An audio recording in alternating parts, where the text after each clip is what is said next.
The idea is a very simple one, and the Mumba mentality simply means trying to be the best version of yourself. That's what the mentality means. It means every day you're trying to become better. And it's a constant quest. It's an infinite quest. So starting at the age of 2, when I first started playing the game, and on and on and on, I always ask questions. I always try to get better every single day. The magic in life is finding what it is that you love. That's the key. Like when you find that thing that you love, then life makes sense. You wake up in the morning and life makes sense. My advice to every player out there, or anybody, when you have that passion, everything gets funneled through there. And it's just a beautiful feeling when you have that. Every day you're trying to get better, right? You get better today, and you try to be better today than you were yesterday. The test that I always did ever since I was a kid is at the end of every day, you look yourself in the mirror and you ask yourself, did I get better today? If the answer is yes, and you do that for 5 years, 10 years, 15 years, how much better are you going to be? Are you getting better every single day? That's the question, right? And it's just taking small steps. You don't try to get it all done in one day, in 1 week, in 1 year, right? It's the process of getting better every day and doing that for a period of years that then create the masterpiece. Mamba mentality isn't a thing where you're intense all the time or you're playing with this kind of aggression. It really depends on you as a person. The question is, did you get better today? We talk about being passionate, being obsessive, being relentless, being resilient, and being fearless. These are the 5 pillars of the Mamba mentality. So the passion came from the love for the game. I loved everything about it.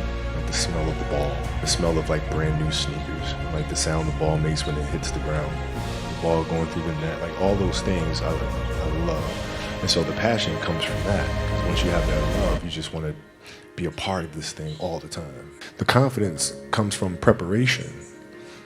So when the game's on the line, I'm not asking myself to do something that I haven't done thousands of times before, right? So when I prepare, I know what I'm capable of doing, I know what I'm comfortable doing, and I know what I'm not comfortable doing. Right? And so in those moments, if it looks like I'm ice cold or not nervous, it's because I've done it thousands of times before. So it's one more time. I didn't feel good about myself if I wasn't doing everything I could to be the best version of myself. If I felt like I left anything on the table, it would eat away at me. I wouldn't be able to look myself in the mirror. Right? So the reason why I can retire now and be completely comfortable about it, because I know that I've done everything I could to be the best basketball player I could be. And so that's where it comes from for me. You can't leave any stone unturned. The obsessiveness is having attention to detail for the action that you are performing at the time you're performing it. And if you can have that kind of focus, you can't help but to have a certain level of attention to detail. If your job is to try to be the best basketball player you can be, right? To do that, you have to practice, you have to train, right? You want to train as much as you can, as often as you can. So if you get up at 10 in the morning, train at 11, right? 12, say 12, train at 12, train for 2 hours, 12 to 2. You have to let your body recover. So you eat, recover, whatever. You get back out, you train, start training again at 6. Train from 6 to 8, right? And now you go home, you shower, you eat dinner, you go to bed, you wake up, you do it again, right? Those are 2 sessions. Right? Now imagine you wake up at 3, you train at 4. You go 4 to 6, come home, breakfast, relax, blah, blah, blah. Now you're back at it again, 9 to 11, right? Relax, and now all of a sudden you're back at it again, 2 to 4, and now you're back at it again, 7 to 9. Look how much more training I have done by simply starting at 4, right? And so now you do that, and as the years go on, the separation that you have with your competitors and your peers just grows larger and larger and larger and larger and larger.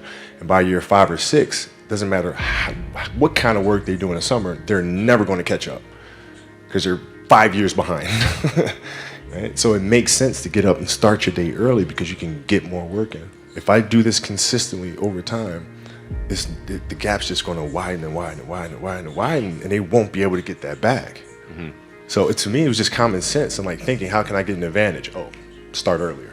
Yeah, let's do that. The greatest fear that we face is ourselves. It's not anything that's external or anything that's superficial. I think the greatest fear you face is yourself, because we all have dreams, and it's very scary sometimes to accept the dream that you have. And it's scarier still to say, okay, I want that. It's scary because you're afraid that if you put your heart and soul into it and you fail, then how are you going to feel about yourself, right? So being fearless means putting yourself out there and going for it. No matter what, go for it. Not for anybody else, but for yourself. You have to dance beautifully in the box that you are comfortable dancing in. Everybody's box is different. My box was to be extremely ambitious within the sport of basketball. Your box is different than mine, right? Every kid here has their own box, but it doesn't mean that your box isn't as beautiful as mine, right? Everybody has their own. It's your job to try to perfect it and make it as beautiful of a canvas as you can make it. And if you have done that, then you have lived a successful life. You have lived with Mumba Mentality. I just looked at it as, I want to be one of the best basketball players who've ever played. That's the end goal. Okay, how do I get there? How do I get there? And every decision I made in my life was centered around the process of helping me eventually get there. You know what I'm saying? So I had that purpose. And once I had that purpose, every decision that I made was centered around that purpose.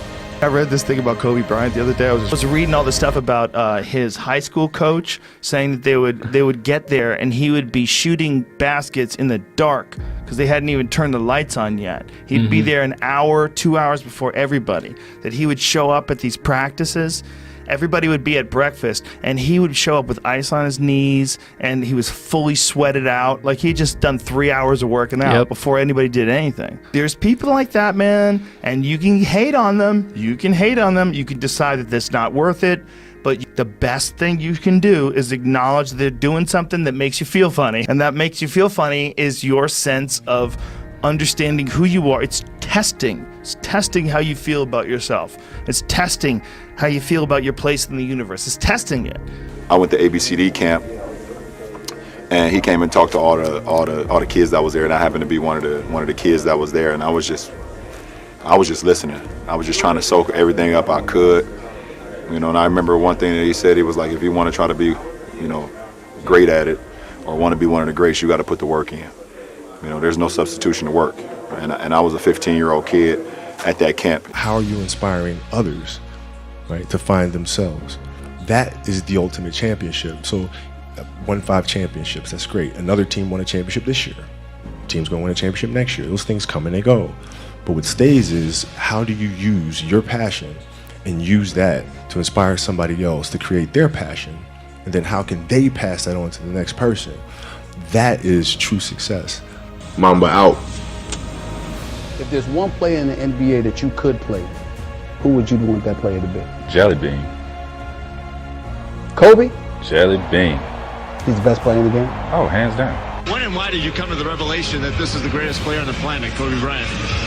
Because when I first came to LA, Jerry showed me a tape of this kid, and I knew he had potential. Even though I was on the court, I just wanted to watch Kobe, you know, do his thing, because it was just so much fun just watching him go to work. And, you know, he comes into practice every day with the same mentality.